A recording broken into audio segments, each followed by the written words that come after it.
Kane and Lynch. Wow, this game takes me back. So this franchise is a weird one because there's only 2 games in there.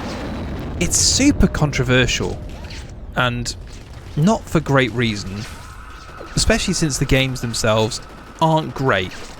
And it's a really interesting kind of set of games. Like, it's built by IO Interactive, now known for, you know, the Hitman franchise becoming absolutely massive. But at the time, they were kind of in a bit of a, I guess, trying to find their next direction. Like, Hitman Blood Money had been a big success. They were going on to do Hitman Absolution, which was probably the low point of the series. They did Mini Ninjas, which was weird. And then they did Kane and Lynch. And the first game came out in 2007. Kind of a controversial game for what is effectively a very middling third-person shooter. I remember I picked up the PC version of it specifically because it was a Games for Windows live game, and it meant that I could earn achievement points even though at the time I didn't own an Xbox 360. And I loved the achievement system, so much so that I eventually bought a 360 and got into it that way. But at the time, it was a way to kind of join that ecosystem without actually owning the console. Unfortunately, Games for Windows Live, massive failure from Microsoft. Only ever really supported a few games, and the achievement part of it only ever supported very few games. And they've long since kind of abandoned it, and they don't support it anymore. So the first game, Kane and Lynch, is not available on Steam anymore. I have it from when it was available, and you can buy it from Good Old Games. GOG.com have got it in a DRM-free format. So if you were to buy it now from GOG, I would imagine you can install it with something like Lutris or Heroic. I can't remember which one's which, but you could buy it from there, download it, install it to your Steam Deck, play it immediately. As such, I don't have that version, and I didn't really fancy buying Kane and Lynch for what would probably be, a 4th time. So I picked up the Steam version and started hammering my head against it, and I lost a lot of time. So probably most people's way of getting Games for Windows Live games running on a PC is to use this X-Live DLL that has been built to basically strip out the Games for Windows Live functionality, which at one point, yes, it strips out the Games for Windows Live, but also it strips out the DRM.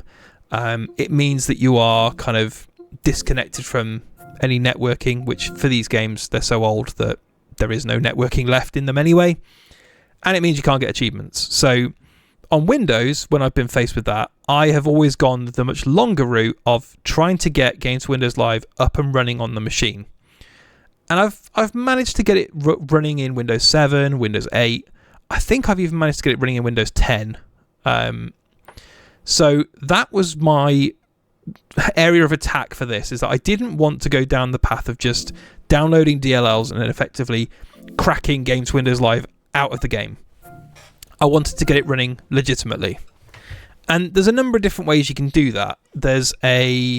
So downloading the game as is, it has a Games for Windows Live redistributable that it tries to install. So you can install that within Steam, and then you can boot the game up. What that left me with was a blank screen, which is not great.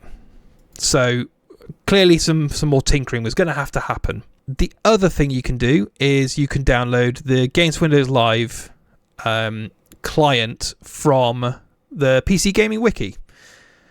And that includes the storefront, which you can't use anymore because they've taken it down. It also includes the redistributables for the X-Live stuff and the Games for Windows stuff that you need. That stuff you can install using something like Bottles, which is what's the best way of describing it?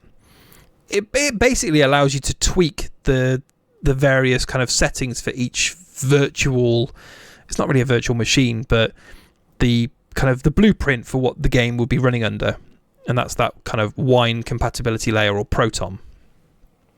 So you can go through that and you can execute apps in the same context. So technically you can install the Games Windows Live program, or the set of requirements that you need, inside of the bottle, as they call it in bottles, but I guess within Steam it's kind of within that game space.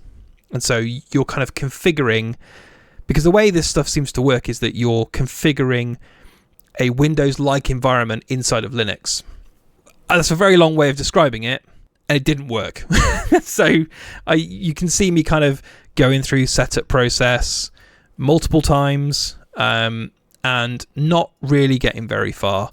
As you can see from the installer, when I did get it running, it would get to a certain point and error, and it would throw up the kind of a random hex error message, which effectively it might as well have just been saying, yeah, Games Windows Live isn't going to install. So the other thing that you can do is that there are ways to install dependencies. So both within bottles and I believe within Proton Tricks, you can install GFW or Games Windows. I tried that and I didn't get very far. And unfortunately, basically, this is a very long way of saying I just couldn't get the thing up and running. So I resorted in the end to this XLive DLL because ultimately I wanted to actually play the game, and I was never going to play it online anyway. If I want to earn achievement points, I think I've got all the ones that I'd need anyway from the PC version. I could do it on my Windows PC and stream it to the Steam Deck.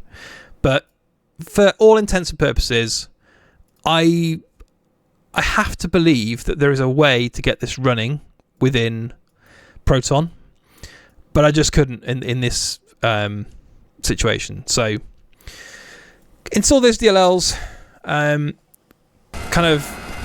then had a whole bunch of issues getting it up and running again.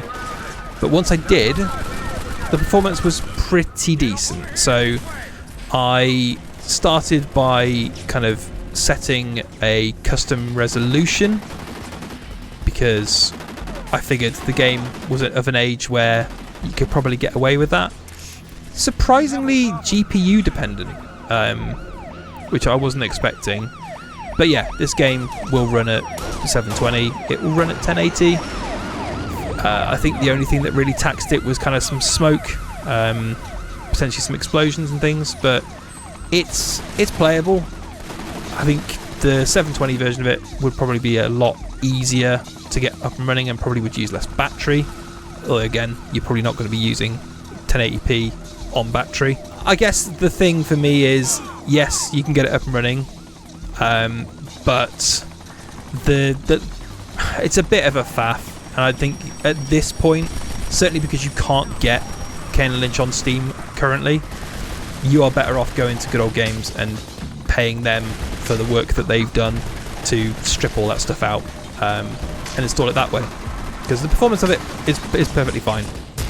I guess this game is probably not worth playing at this point. I remember enjoying it at the time, but it was kind of enjoyed through the lens of this is not a great game. And to be honest, I would probably say the same thing about Kane and Lynch 2. So again, this game came out in 2010. Same developer, same platforms, although there was now there was a PS3 version of Kane and Lynch 1. So yeah, same platforms. This one is still on sale on Steam, and the Steam version is pretty decent. I suppose the problem with Kane and Lynch 2 is trying to determine what's a problem with the port to the PC and what's a problem with the game as it is, because it's a very divisive game and kind of always has been.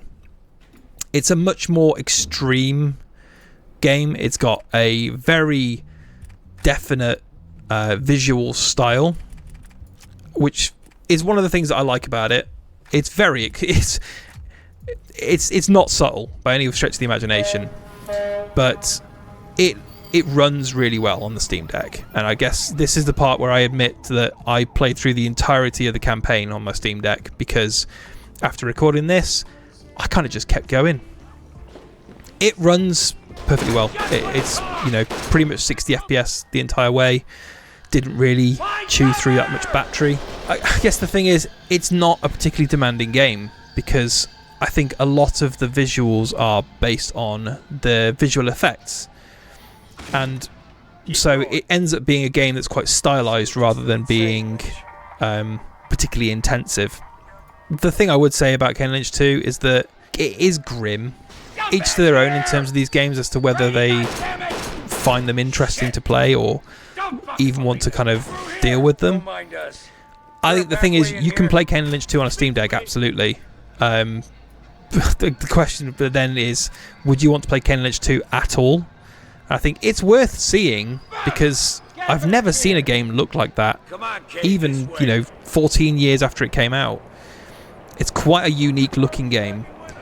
The thing is, it's not a particularly fun game to play, and the reason I stuck with it is because it's maybe 4 hours, 3.5, 4 hours long. So it's a quick play. It's pretty, yeah, the subject matter is pretty grim, and it doesn't pull any punches. But in some ways, like, that's kind of an admirable thing to have done with this game, and certainly a more interesting game to play than Kane Lynch 1. You could probably play this on a TV at 1080p with no real trouble. I wouldn't expect it to be a problem. That's Kane Lynch 2. There's very little to say about it, to be honest. It kind of just runs. I remember back in the day there was an issue when I was booting up on Windows where it would get to the main menu and then just immediately crash, and it basically meant that I couldn't play it. Seems like that's not a problem here, so that's quite nice. It's a game you can literally buy right now, so that's nice. I guess the one thing I will also add to this is that both for Kane Lynch 1 and 2, I didn't really feel the need to go and source out kind of 360 or PS3 versions of these games because the PC versions are modern enough and well made enough that there really isn't any need to. I suppose, again, for Kane Lynch 1, you might make the argument that there's no Steam version, but you can get it from Good Old Games, and that is the way I would recommend you get it.